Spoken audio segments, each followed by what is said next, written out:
Greetings, I'm Stephen Cantor, President and CEO of the Association of Academic Health Centers. Welcome to the AAHC 2020 annual meeting, Paying for Healthcare, Critical Implications for Academic Health Centers. When we first selected this topic as the theme for this annual meeting, there had not been a single case of COVID-19. And yet, the theme turns out to be more relevant today than ever before. There is no question that the COVID-19 pandemic has laid bare a number of deficiencies in the support systems we depend on every day. At the same time, it has revealed new opportunities in medicine and biomedical science. It has brought to light the breadth and depth of resilience at academic health centers, and it has catalyzed change virtually overnight. And I use virtually in every sense of the word. These themes, opportunity, resilience, rapid change, weave their way through every one of the excellent sessions at this meeting. I think you will find the presentations and roundtable discussions to be relevant, valuable, and enjoyable. And if they do what they're supposed to do, they'll stimulate our thinking and help us all to generate new ideas. A crisis like the COVID-19 pandemic shows us why it's so important for academic health centers to work together. So get ready for some great presentations and please contribute your best ideas to the discussion. And now it's my pleasure to welcome the chair of AAHC's Board of Directors, Dr. Robert Golden. Dr. Golden serves as Dean of the School of Medicine and Public Health and as Vice Chancellor for Medical Affairs and Board Chair for UW Health at the University of Wisconsin. Bob. Thank you so much, Steve, and welcome everyone. It is really a great pleasure and an honor to introduce the speaker of the very first AAHC Sullivan Alliance lecture on the topic of developing a more equitable health culture in America. Dr. Louis Sullivan is the former Secretary of the U.S. Department of Health and Human Services and the President Emeritus of Morehouse School of Medicine. I encourage you to read the incredibly impressive biographical sketch of Dr. Sullivan that is in your program. Suffice it to say, he is truly an icon in the field of academic medicine and one of the most effective pioneers in public health and in the promotion of health equity. Now, on a personal note, he is one of my heroes, one of my most admired role models, and I think of him often as our institution works towards creating a more diverse and inclusive clinical workforce and in addressing the horrible health disparities that are so apparent in our state and in our nation. Now, if questions or comments come to mind as you listen to Dr. Sullivan's talk, please use the Q&A feature, the little button at the bottom of your screen. We will come back to questions at the end of his presentation. And now, please join me in welcoming Dr. Louis Sullivan to our virtual podium.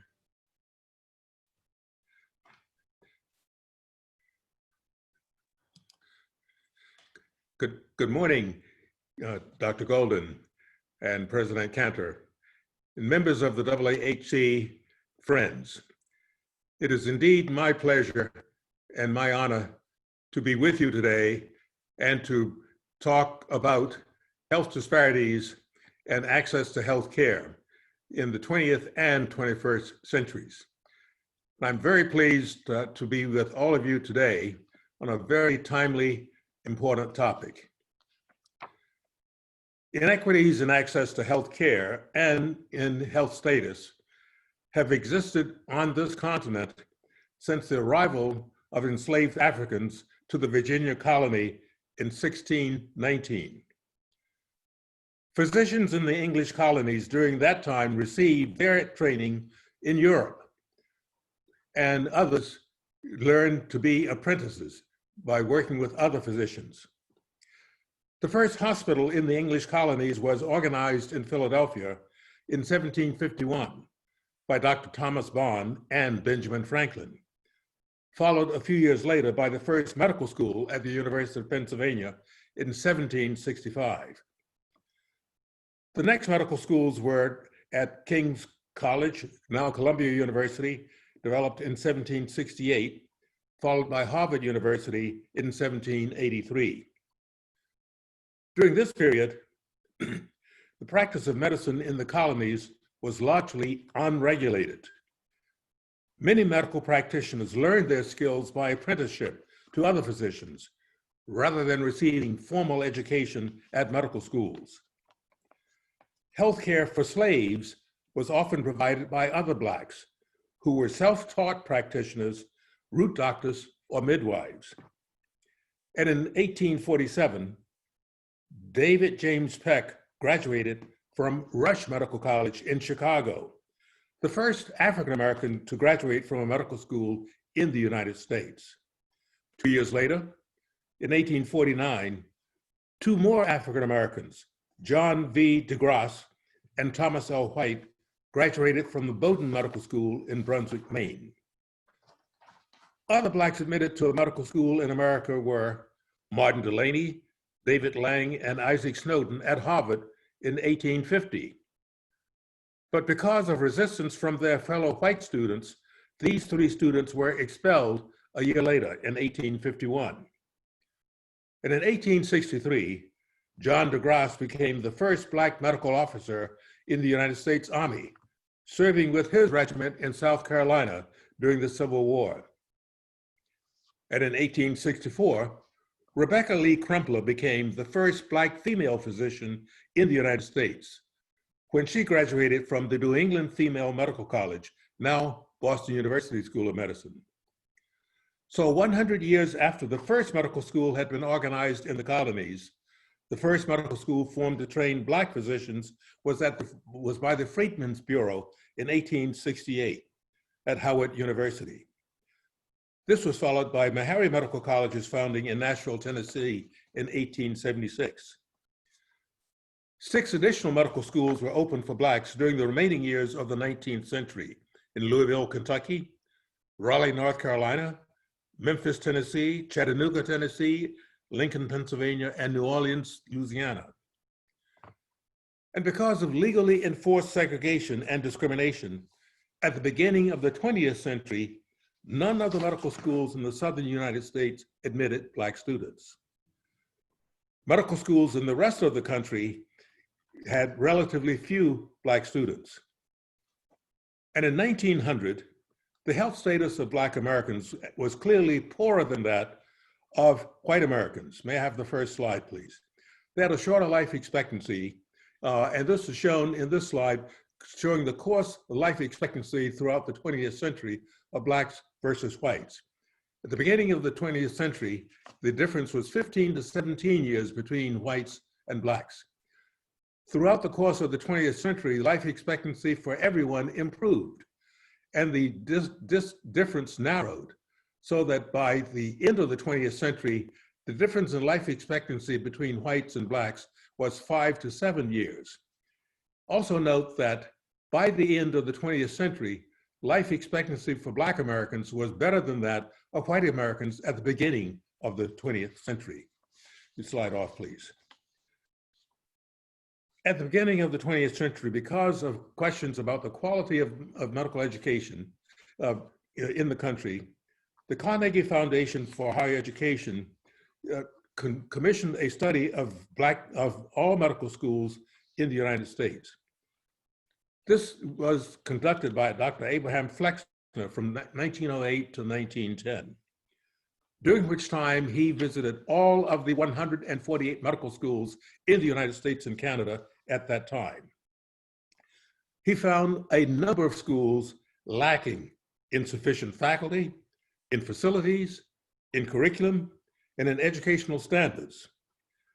Because of the absence of a scientific base for instruction, he proposed that a number of the schools that existed at that time be closed because of their deficiencies. As a result of this study, a number of the existing schools did close over the following few years because of lack of financial support, decrease in enrollment, or for other factors. Flexner found that the academic enterprise at Howard and Meharry medical colleges was satisfactory. He also cited the need for Black physicians in the country to address, as he stated, the health needs of the Black community and to reduce the incidence of tuberculosis and other communicable diseases in the Black community, and to decrease the risk of transmitting these infectious diseases from the Black community to the white community. Flexner recommended that the 6 of the 8 Black medical schools in existence be closed because of their deficiencies. As a result, by 1925, the number of medical schools in North America had decreased to 80 from 148 at the time of the Flexner report. By 1950, the 80 medical schools in the United States were graduating some 8,000 physicians annually, of which approximately 200 were African American. Almost all of these 200 were graduates of Howard or Meharry. In 1950, African Americans were 10% of the US population, but were represented by only 2% of the nation's physicians. The first African American admitted to a medical school in the segregated southern states was Edith Irby at the University of Arkansas in 1948. This was 6 years before the US Supreme Court ruled in 1954 that separate but equal educational systems were not truly equal and thus were unconstitutional. Well, in May of 1954, I graduated from Morehouse College in Atlanta and enrolled as a first-year student at Boston University School of Medicine. I was the only Black student in my class of 76. Because of legally enforced segregation in Georgia at that time, I could not attend a medical school in my home state. It was not until 1963, almost a decade after the Supreme Court decision in Brown versus Board of Education, that Hamilton Holmes was admitted to Emory University School of Medicine, becoming the first African American admitted to a medical school in Georgia. In 1960, the medical schools in the South comprised 1/3 of all US medical schools. They slowly complied with the Supreme Court's decision, Vanderbilt and Duke being the last medical schools in the South to admit a Black student. Levi Watkins was admitted to Vanderbilt in 1966, and Delano Meriwether was admitted to Duke University Medical School that same year. During his subsequent career, Levi Watkins became professor of cardiovascular thoracic surgery at Johns Hopkins Medical School and became a leader in cardiovascular surgery. And Delano Meriwether became an Olympic international sprint runner, a gold medalist in the 100-meter dash, and he led the government's efforts in 1976 against the swine flu epidemic. Meanwhile, expansion of medical education in the United States had begun in the mid-50s. In 1956, there was the opening of 2 new medical schools, Seton Hall of Jersey City, New Jersey, and Albert Einstein School of Medicine in the Bronx. These were the first of 47 new medical schools to open between 1956 and 1981. This was in response to 2 reports in 1955 and 1957, which projected a shortage of physicians in the United States if medical education was not expanded. In addition to the 47 new medical schools funded with federal, state, and philanthropic funds, federal funds were also provided to the 80 existing medical schools as incentives for them to increase their class sizes to help avert the projected physician shortage. The 47 new schools and the expansion in class size of the existing 80 schools resulted in a doubling of the number of physicians trained in the United States. So by 1981, there were more than 16,000 medical students admitted annually to the 127 medical schools which existed in 1981. Other societal events were changing the complexion of the health system. The civil rights movement from the mid-50s to the 1970s, led by Dr. Martin Luther King Jr. and others, led to a dismantling of segregated institutions and some of the other forms of discrimination. The Great Society legislation of President Lyndon Johnson and the US Congress in the mid-1960s resulted in the enactment of Medicare and Medicaid, the desegregation of hospitals, the integration of their physician staffs, fair housing legislation, and fair labor laws. There was also the creation of a new cabinet agency, the US Department of Housing and Urban Development, led by Robert Weaver, the first Black cabinet secretary in US history. Head Start and other childhood development programs were initiated in the Department of Health, Education, and Welfare. With the enactment of Medicare and Medicaid legislation, the expansion of health professions educational programs, and the civil rights revolution of the 60s and 70s, there was increased interest in the racial, ethnic, and gender diversity of the nation's healthcare workforce. Following the shocking assassination of Martin Luther King Jr. in April of 1968, colleges and universities around the country responded with a series of actions, including self-assessments, looking at their level of diversity and opportunities for minority students and minority faculty. These assessments were also made by US medical schools and educational associations, such as the Association of American Medical Colleges. One such example was organized by medical schools in New England, because in 1968, I was associate professor of medicine at Boston University School of Medicine. I'd graduated some 10 years previously in 1958.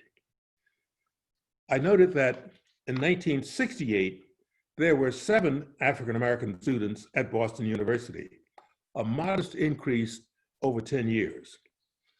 So with about a dozen of my fellow faculty at Boston University, Black and white, we decided this was not acceptable and we should do something about it. Medical faculty at Harvard and Tufts also had similar observations and thoughts. So medical faculty from Boston University, Tufts, and Harvard all came together and organized a recruitment effort over Thanksgiving weekend in November of 1968. We raised funds locally and invited pre-medical students from 24 Black colleges in the South. We invited them to Boston for a recruitment weekend. We were joined by other medical schools in New England, including Brown, Dartmouth, the University of Vermont, and the University of Massachusetts. Our message to the pre-medical students was an invitation for them to apply to our schools, that we wanted them, we welcomed them, and we welcomed their classmates. We indicated to them that medicine was a noble profession of service and a dynamic, exciting scientific field of constant growth and discovery, and that they should be a part of it. As a result of these efforts, in the fall of 1969, all of the medical schools who had participated in the Thanksgiving recruitment weekend in 1968, all of the schools experienced significant increases in the enrollment of Black students. That is, except for Vermont. Led by Dr. Larry McCrory, an African-American physiologist from the University of Vermont School of Medicine, Larry and his colleagues from Vermont tried valiantly to recruit some of the students to Vermont. But it appeared that the students' concerns about winters in Vermont weighed too heavily on their decisions. The number of African Americans entering US medical schools annually increased from approximately 200 in the 1950s to approximately 800 annually by the 1980s, associated with a number of programs, individual recruitment initiatives of individual medical schools, various forms of student financial aid from federal sources, such as the National Health Service Corps Scholarship Program, the Exceptional Financial Need Program, and others. And in the mid-1960s, the Charles R. Drew Postgraduate Medical School and the Martin Luther King Jr. Hospital were both formed in Los Angeles to provide postgraduate residency training programs for Black physicians, as well as healthcare for residents in the Compton section of Watts. These institutions were developed in response to the Watts riots. And in 1975, Morehouse College in Atlanta founded the Morehouse School of Medicine, the only predominantly African-American MD degree granting four-year medical school created in the United States in the 20th century. In addition to increasing the number of Black and other minority physicians, Morehouse School of Medicine's mission was to increase the number of primary care doctors for medically underserved rural and urban communities. Alumni from this now 45-year-old institution have already served as president of Meharry Medical College, president of SUNY Downstate Health Sciences University in Brooklyn, Surgeon General of the U.S. Public Health Service, and Commissioner of Public Health for the state of Georgia, and developer of a national blood banking system in South Africa, modeled after the American Red Cross Blood Service, making blood services in South Africa safe for residents of that country. So Morehouse School of Medicine was cited as #1 in social mission among U.S. medical schools in a survey published in the Annals of Internal Medicine in 2011. And in 1981, Charles R. Drew University began a 2-year undergraduate medical program in collaboration with UCLA School of Medicine. And Drew is now exploring the possibility of developing a 4-year undergraduate program of its own, leading to the MD degree. Since the year 2000, we've seen the development of 25 more US medical schools to address the needs of a growing US population. The doubling of the class size of entering US medical students from 8,000 in the 1950s to 17,000 by the year 2014 was accompanied by an increase in the average number of entering Black students from 200 in the 1950s to 1,227 in 2014. In other words, 2% of medical students in the 1950s were African American versus 7.2% in the year 2014. And in the fall of 2019, there were 1,626 Blacks among an entering class of 21,863 first-year medical students. So in summary, since 1950, the class size of first-year US medical students has increased from 8,000 annually to almost 22,000 to meet the needs of the growing nation.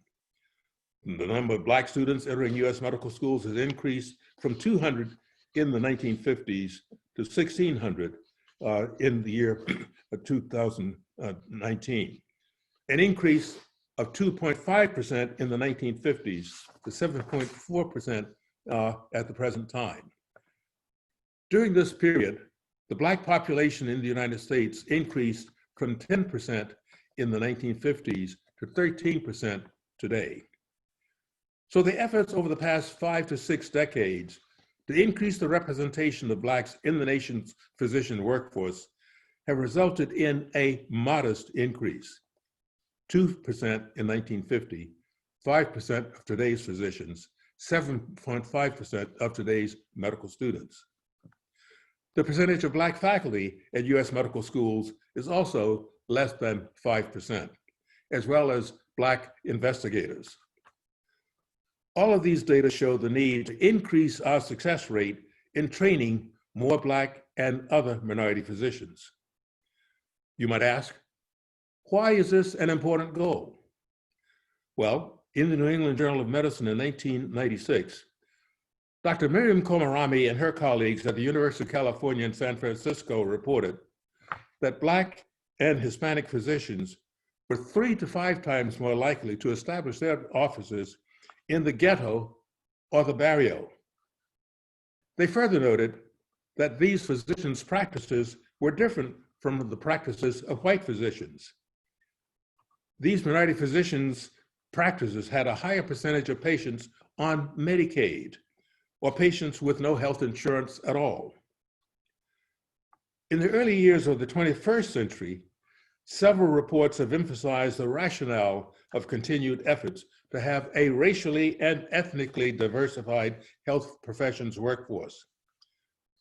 The publication, Unequal Treatment, issued by the Institute of Medicine in 2003 and edited by Dr. Brian Smedley, describes the problem of bias in the healthcare system, conscious bias and unconscious bias. This bias often resulted in African Americans receiving less than optimal treatment for a variety of conditions. May I have the next slide? For pain relief, differences in cardiac catheterization rates, the ability to use vascular grafts to salvage lower limbs, and other healthcare issues. This from the report by Dr. Augustus White and David Chanoff in his publication, Seeing Patients. They documented the ongoing bias in the system that resulted in less optimal care. In 2003, the Sullivan Commission was formed by the Kellogg Foundation to look at how we were doing as a nation in the recruitment of minorities into the health professions. May I have the next slide, please? This resulted in the publication of the Sullivan Commission. It showed, this slide shows the total percentage of minorities in the population in 2014. Almost 32% of the nation's population was either African American, Latino, or Native American, or Native Hawaiian, or Alaskan. But when you look at the health professions, you'll see that rather than 31 or 32% of our health professionals coming from these population groups, only 15% of nurses, 13.5% of physicians, less than 10% of pharmacists, and only 9% of dentists come from one of these minority populations. Among the factors identified here for this poor outcome are the following. The slide off, please. First, the poor quality of the educational experience for Black and other minority students in our nation's K through 12 educational system, leaving the students not adequately prepared to pursue a career in the sciences. The lack of minority role models for the students in K through 12, as well as in colleges. Third was absence of mentoring and career counseling for these students. Four, the need for a strong and clear commitment to diversity from the leadership of these institutions at the college level and at the graduate school and professional school level. And it also noted the need for adequate financial support for the students to pursue a career in the health professions. And finally, it was noted that a strong, collaborative, supported learning environment for the students was indeed quite helpful. These findings were reinforced by another report from the Institute of Medicine in the year 2004, titled In the Nation's Compelling Interest, the work of an Institute of Medicine committee chaired by Dr. Lonnie Bristow, the first African-American president of the American Medical Association. These reports led to the development of the Sullivan Alliance in January of 2005. This alliance for a number of years was based at the Joint Center for Political Studies in Washington, D.C. Its membership included former members of the Sullivan Commission and former members of the IOM committee that produced the report In the Nation's Compelling Interest. The purpose of the Sullivan Alliance has been to stimulate the development of programs linking undergraduate colleges, which have significant numbers of African American and other minority students, with medical schools and academic health centers, to broaden the pipeline of students pursuing careers in the health professions. Alliance programs have been developed and sponsored in Virginia, Ohio, Florida, North Carolina, and Nebraska. They've included summer research projects, lectures, seminars, counseling, and MCAT preparation. Membership in state alliances has included schools of medicine, nursing, public health, pharmacy, allied health, and it also has included state health professions associations and nonprofit health insurance companies. Successful state alliances have all had strong, committed leadership in their state. A number of alumni of these programs are now physicians, nurses, physical therapists, or other health professionals. May we have the next slide, please. We also have evidence of bias in the selection process at the research grant level. This slide shows the study from, the next slide, please. A study published in the journal Science in August of 2011. A study by Dr. D.K. Ginter and colleagues. This slide shows the outcome of first-time applicants for NIH R01 or investigator-initiated grants. What this slide shows in our Institute of Health, National Institutes of Health, with scientific criteria that are to be the basis for decisions in awarding grant applications, shows that the success rate for white applicants first time applying, 29%. But Black African-American applicants, the success rate was only half, 16%, with the success rate of Asian or Hispanic applicants slightly better, but less than that of whites. As a result of this program, the NIH officials have developed a mentoring program for students from minority institutions and have also changed the application process to remove indications of the origin of the application to try and minimize selection bias in the process. Because of the ongoing need for programs to broaden the student pipeline of African Americans, Hispanic Americans, Native Americans, and other minorities in the health professions. The slide off, please. We are pleased to have joined with the Association of Academic Health Centers under the leadership of President Stephen Cantor and the chairman of the board, Dr. Golden. The advisory committee of the Alliance includes Dr. Jay Gershon, former president of Northeast Ohio Medical University, Dr. Greer Glazer, dean of the College of Nursing at the University of Cincinnati, Dr. Wayne Riley, president and CEO of SUNY Downstate Health Sciences University in Brooklyn, Dr. Gene Sinkford, former dean of Howard University College of Dentistry, Dr. Mark Neve, executive vice president of institutional advancement, the University of Texas Southwestern Medical Center, Dr. Ricardo Martinez, former chief medical officer of the White House Initiative on Fitness and Sports, and Dr. Valerie Williams, chief academic officer for the Association of Academic Health Centers. May I have the next slide, please? To enhance and extend our initiatives around the country, we're exploring opportunities with the Links. The Links is a 74-year-old national organization of 16,000 African-American women with a strong commitment to community leadership and service. We are encouraged by their interest in working with us, and we are excited by this possibility. Working with the AAHC and its members, we look forward to enhancing and expanding the approaches to increase diversity in the nation's health workforce in clinical practice, research, teaching, health administration, and health policy.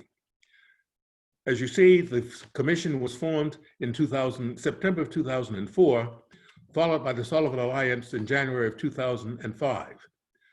The purpose is increased diversity in all of the health professions. Where we've emphasized medicine, dentistry, public health, and nursing, our efforts reach all of the health professions to increase diversity for them.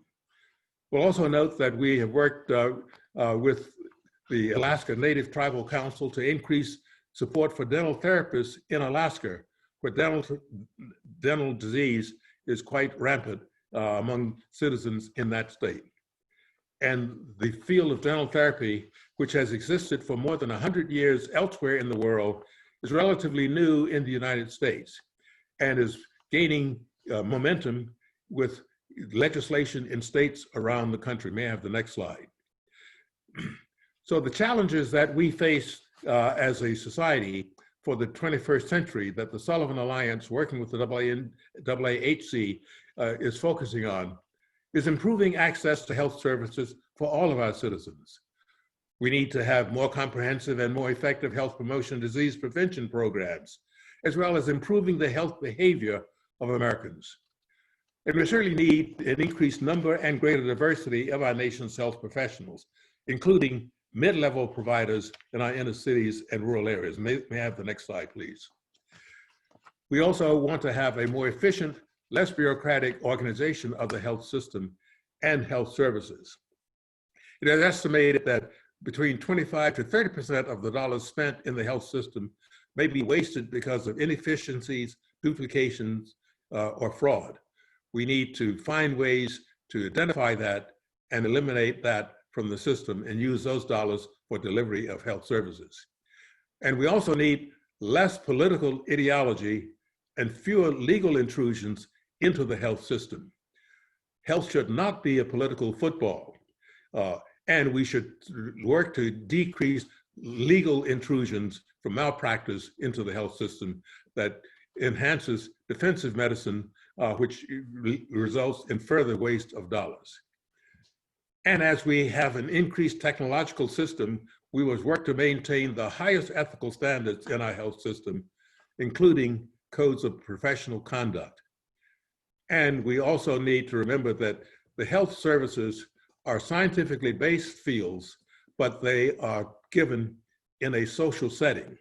So we must maintain the humanism in the interchange to maintain effective communication and trust between the health provider and the individual receiving health services. Slide off, please. So working with the AAHC and its members, we look forward to enhancing and expanding the approaches to increase diversity in the nation's health workforce, in clinical practice, in research, in teaching, health administration, and health policy. The COVID-19 pandemic has brought new attention and greater focus on the striking disparities in access to health care and differences in health status between whites and the nation's minority populations. Disparities that still exist in our nation in 2020. We're working with the AAHC and its member institutions. We're committed to the reduction and eventual resolution of these disparities. It will require sustained efforts over years with an unwavering commitment. But with our new partnership, I'm confident we will succeed. Thank you.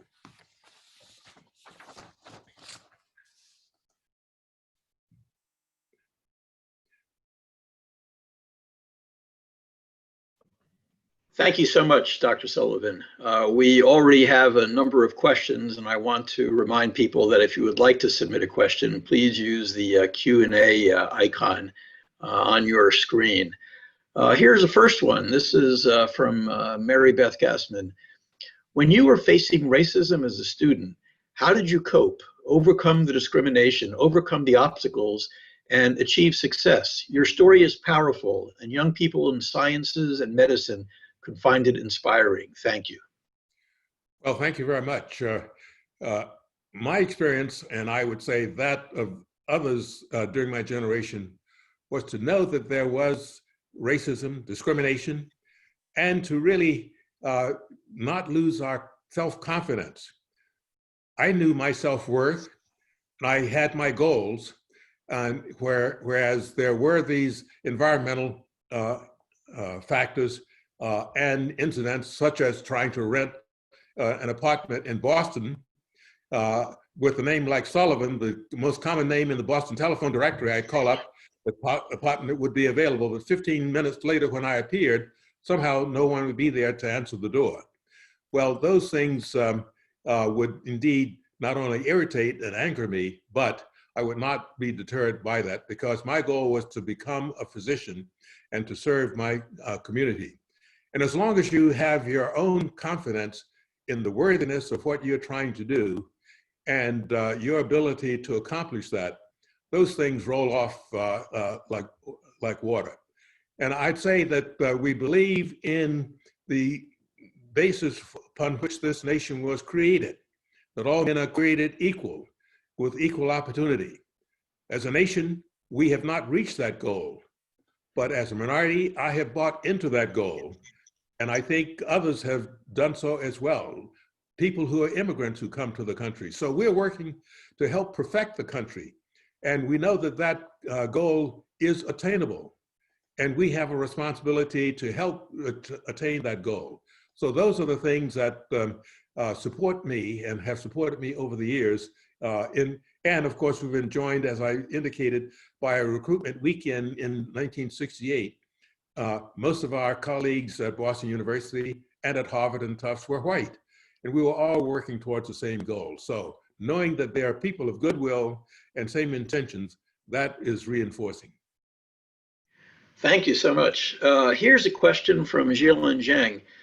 Thank you for the wonderful summary. I would like to ask whether the duration of medical education might be shortened, such as a combined program that, in fact, your alma mater and mine, Boston University, has had. I don't know if they still do, but they had a combined college and MD 6-year program. Do you think that type of approach might speed up the process of increasing the diversity in the physician workforce? Yes, those programs do exist.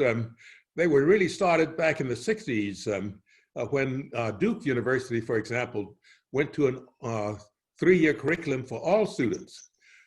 Their experience was that worked for some of the students, but was not good for some of the other students, because they used their summers, et cetera. That was too intense for some of the students. So then they offered both a 3-year or 4-year program. So there are 6-year programs combining baccalaureate and health professions education. So those are available.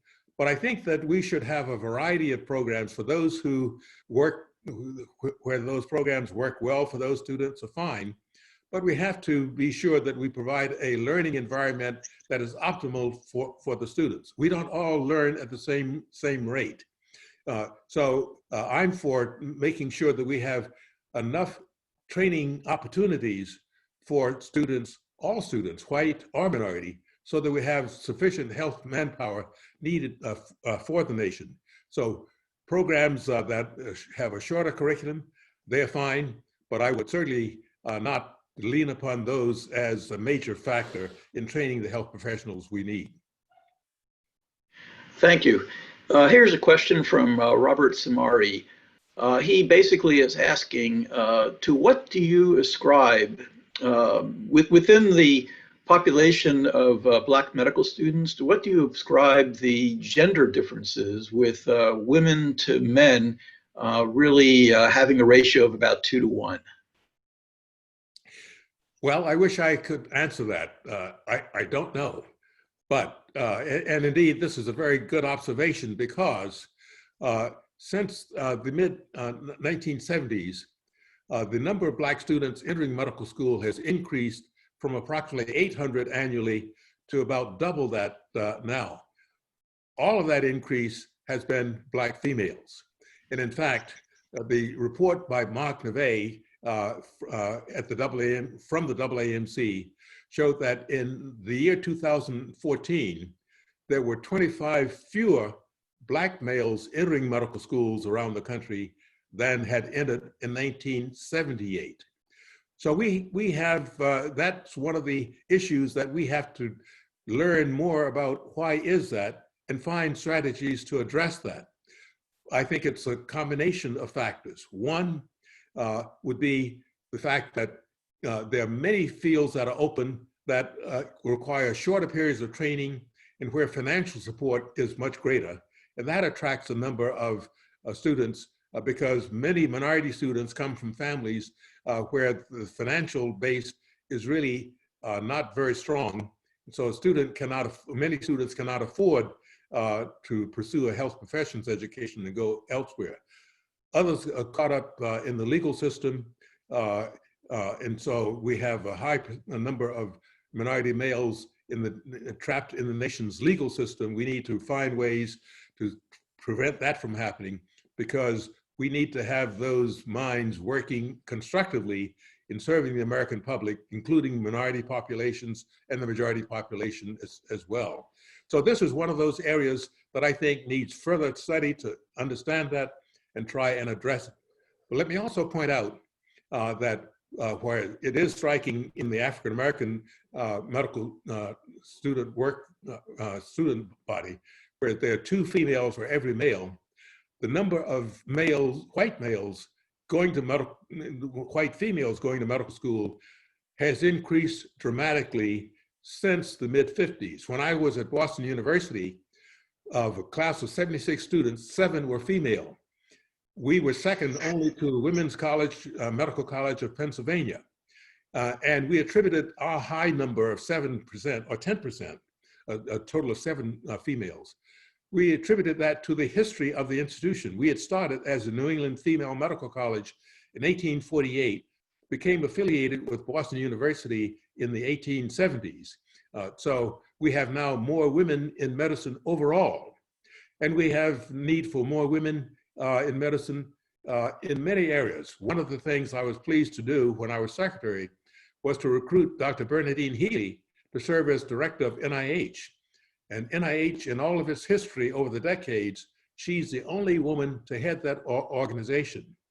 It's notable that the Nobel Prizes in medicine have come to 2 women with the study on the CRISPR technique for modifying our genetic structure. So we need to have the best minds available, whether they are male or female, majority or minority, because we have made a lot of progress, but we still have a lot to do to improve the health of our citizens. Thank you. We have a comment and a question that are thematically linked. So let me start with the comment. This is from Deb Troutman. Thank you, Dr. Sullivan. The American Association of Colleges of Nursing shares your and the AAHC's commitment to expand diversity, inclusivity, and equity across health professions and to eradicate racism. We look forward to opportunities to collaborate. Purposeful collective action will move us forward. Thank you. Now, we also have a question.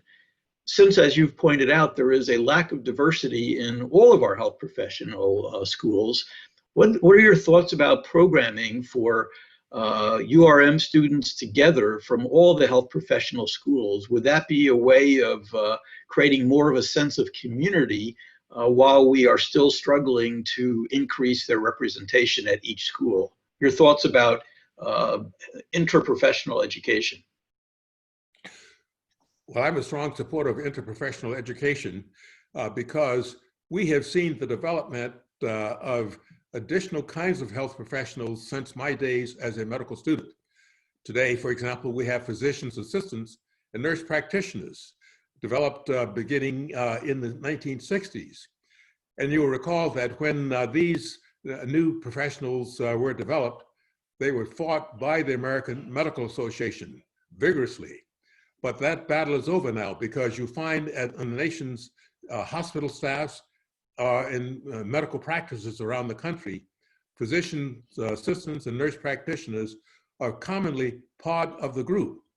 They can provide quality care in a limited number of areas that is equal to the quality given by a physician.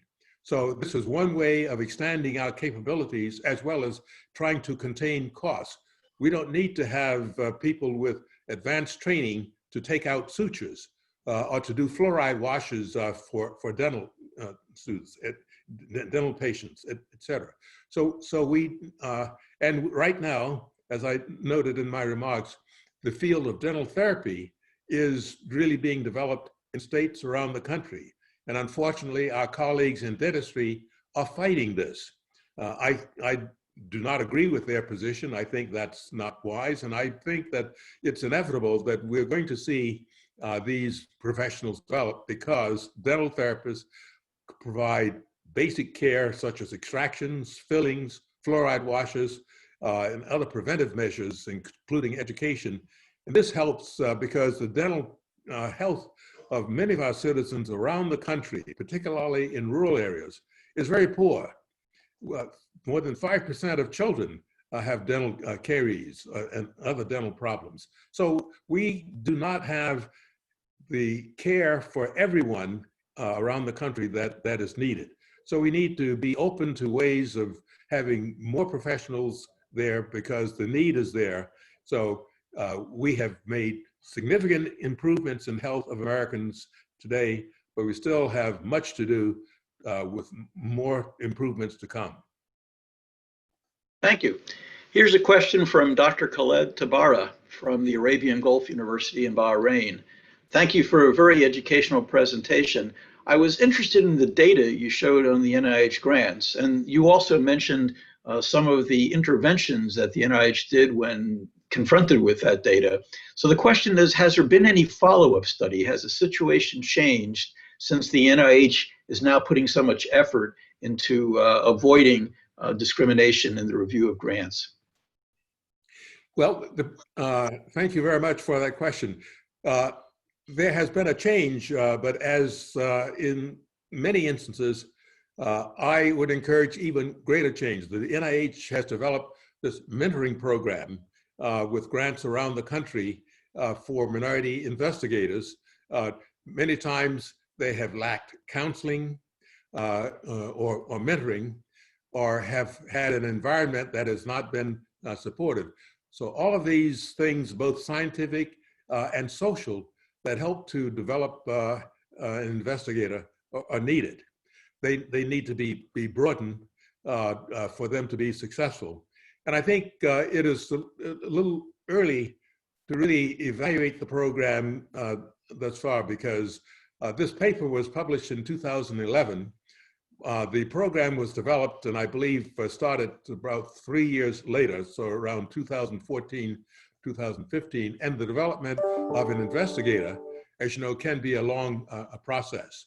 So I think I encourage the continuation and expansion of such programs, and the COVID pandemic has shown the discrepancies in a greater degree than many of us who have been talking about this for years have been able to do. So I think that the nation understands much better today that these discrepancies exist, why they are important, what should be done and what can be done to eliminate them, and why it is in everyone's interest, not only our nation's minority populations, but our majority populations as well. Because if we undertake measures to improve the health of all of our citizens, then those who are impaired by disease or injury are made better. They're able to work, earn wages, pay taxes, support their families, raise their children, and have less need for support services. And they can provide diverse perspectives on addressing a number of the scientific and social problems that we face as a nation, as well as the international leadership that we as a country have traditionally given around the world, because we indeed have been fortunate with our scientific enterprise, but it is good for us to share that with our colleagues around the world so that everyone's health is improved. The economies of our other nations will be improved, and they make better trading partners for us when that happens. Thank you. Here's a question from Talita de Almeida. You've dedicated a lot of your career to really improving the representation of minorities in medicine. As you step back, what do you see as the biggest remaining barrier to that today? I think without question, the biggest remaining barrier is student financial support. And this, I would say, is a relatively new problem. I'm of the age, when I went to medical school in the mid-50s, finances was not a problem. I and my fellow students really were concerned about making it through the academic program. I graduated owing $500 to the Student Financial Aid Office in 1958, which I paid off a year later because as an intern, I would work nights off moonlighting in emergency rooms or working in the library, etc. This has come about, the student debt problem has come about because in the mid-70s, we as a nation cut back severely on a number of programs that were supporting students. The National Health Service Scholarship Program, the Exceptional Financial Need Program, the Health Profession Student Loan Program. And we did this because during a budget crisis in Washington, it was decided that health professionals are high earners in our society.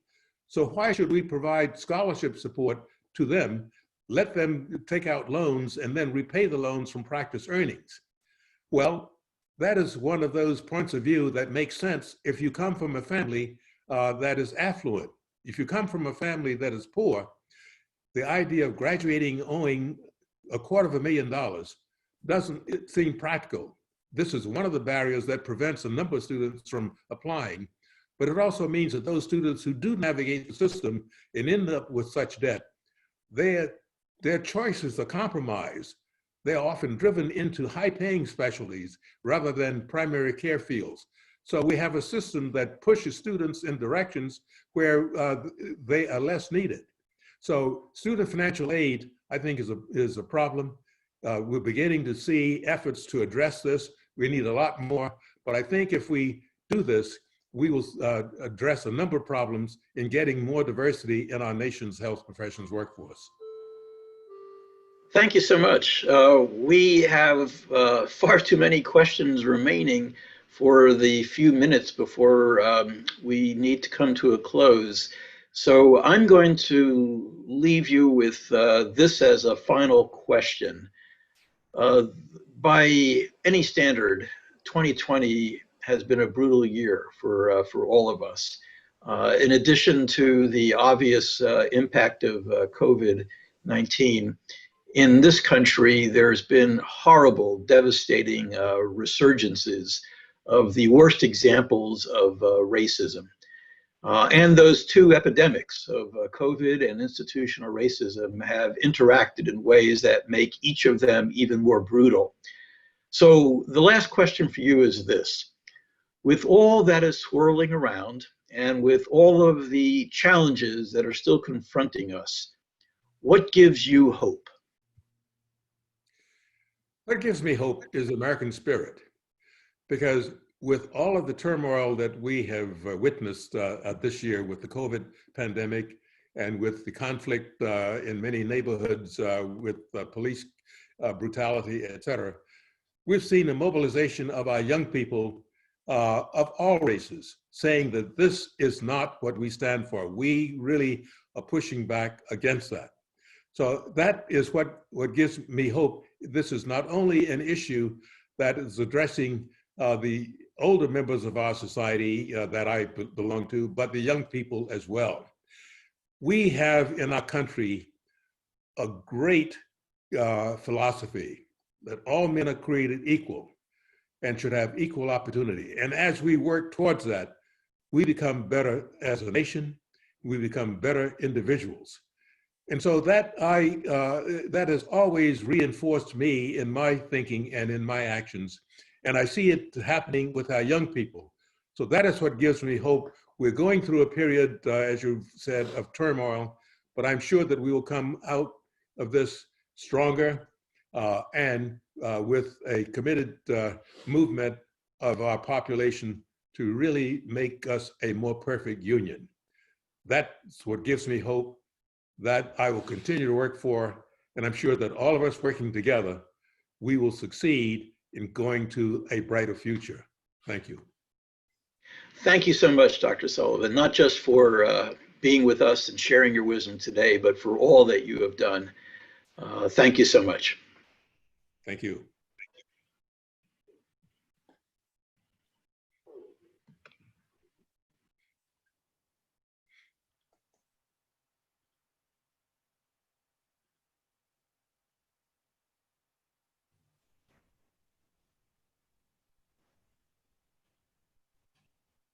Thank you, Bob, and thank you to my good friend and colleague, Lou Sullivan, for being with us today. Really appreciate the time you spent with us. At this time, I'd like to talk about the AAHCI Distinguished Service Award This award was established to honor extraordinary commitment, leadership, and service to advancing the effectiveness of academic health centers worldwide in healthcare, biomedical research, and health professions education. I am pleased to announce that the recipient of the 2020 AAHCI Distinguished Service Award is Professor Dr. Martin Paul, President of Maastricht University. Dr. Paul has contributed his hallmark visionary leadership and outstanding service to the Association of Academic Health Centers over the course of several years and was instrumental in establishing and growing our international arm, AAHCI. Dr. Paul was the first international member to serve on the AAHC Board of Directors, and he established the first European regional office, which has been highly successful in serving its members and advancing the interests of European academic health centers. Martin truly is a world leader in academic health and is dedicated to improving health and well-being globally. His commitment to advancing Maastricht University's international role as a groundbreaking leader in healthcare is aligned with his determination to inspire other healthcare leaders worldwide. Dr. Paul is a most deserving recipient, and now we will hear a word from him. Martin? Well, I would like to thank you, Steve, and also the AHC community for this wonderful award. Here it is. I have, I think you can see it. It's very beautiful. So I think we have a video that I took that I probably have to start. Let's see if this is happening right now. I have the video ready to start, Dr. Paul. Okay. Great.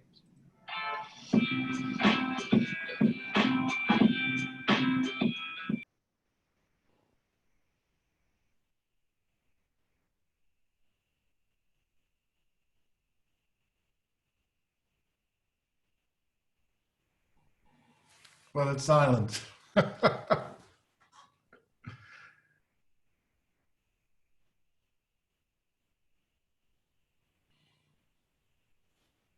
Should we do it without the video? I can probably remember what I said. Yes, let's try that again. Apologies.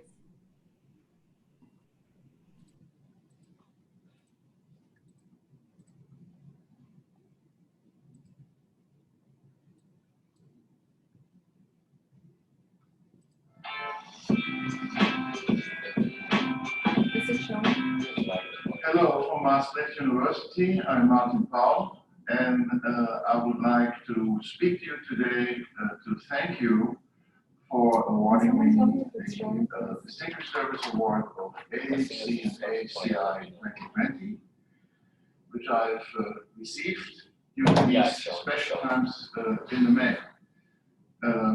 I've been a member of AAHC when our university joined the organization in 2008.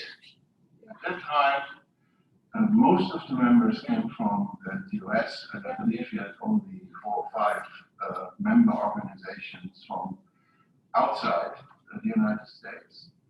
But together with the colleagues at the time, we thought it was an excellent idea to expand the global footprint of our organization, because the joint mission of patient care, education, and research is really something that connects us as academic health centers and university medical centers and universities in a global perspective, in a global network. The same issues occur in different cultures and different systems, and we as executives in the C-suite need to address them in a comprehensive manner. The exchange of ideas, strategies, is an essential element that really made a great impact on our own organization here in Maastricht.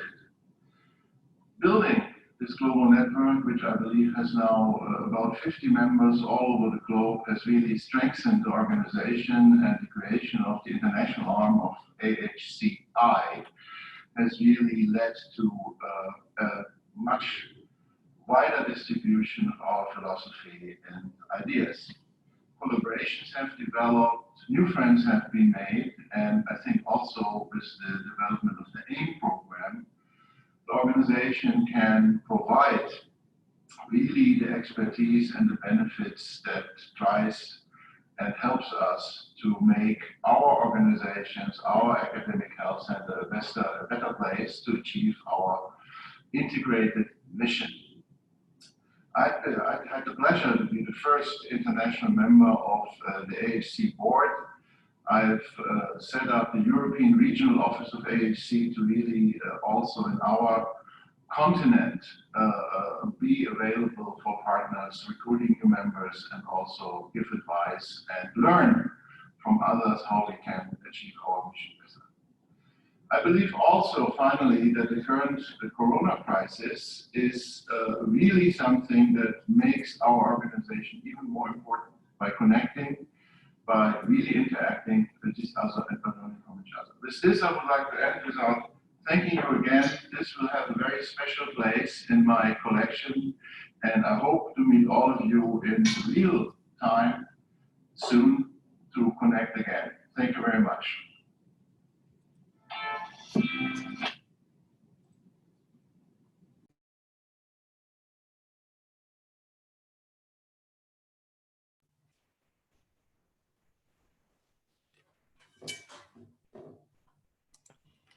Well, I hope that was understandable. I saw that in the movie I had the award upside down, but I heard that also happens to other presidents when they hold something the wrong way around. I just wanted to say, to add, and I mentioned that in the video, we live in difficult times, and I see that in the COVID-19 crisis, where we stand together, I also see in many countries that the value of science, the value of results from academic medicine are questioned. So I think it's also a task of our organization to fight for the truth and to fight for the value of scientific information. I think if we do that together as a global network, we can contribute a lot to society wherever we are. Thank you again. Yes, congratulations again, Martin, and thank you for your service to this association and for all that you do for academic health. In just a minute, we will start the next session, Lessons Learned from COVID-19. You'll need to join via the separate link that should be available in your inbox, in the app, or in the chat box. So see you in a minute. Thank you.